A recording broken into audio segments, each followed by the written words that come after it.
A lot of people are over capitalism because while it does a lot of good, we're seeing it has serious negative consequences. But history tells us it won't last forever, that something better will come, because every few centuries, the rules of power reset. And there's more insight at culturalperspective.com. So it started with feudalism. Wealth was based on the land because the economy was agrarian. Owning land meant controlling peasants, the serfs, who worked it. Those peasants produced crops and livestock and labor. That was the currency. Feudalism wasn't a cash economy. It was a system of duties and loyalties, and it didn't work very well. The next stage was mercantilism. Wealth was based on trade, gold and silver. Power came from controlling exports and limiting imports, and accumulating gold and silver.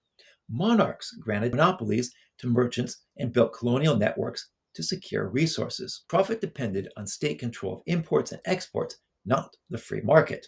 Exploitation became a tool of national power, and gold and silver became the measure of it. Of course, this was unsustainable, and with the Industrial Revolution, it shifted to capitalism. Wealth was based on production and investment. Industry replaced trade as machines and factories multiplied output. Private ownership and profit replaced royal control. Markets, not kings, set prices and wages. Labor became a commodity, and capital, the money used to make money, became the new source of power. Efficiency, innovation, and competition drove growth, but also widened inequality.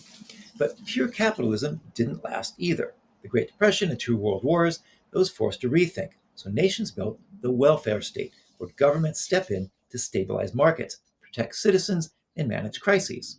That's the system most of us still live under today. So, what comes next?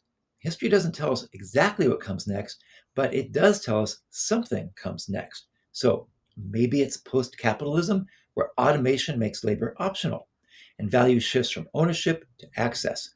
Maybe it's stockholder economics, where companies are judged by social impact, not just profit.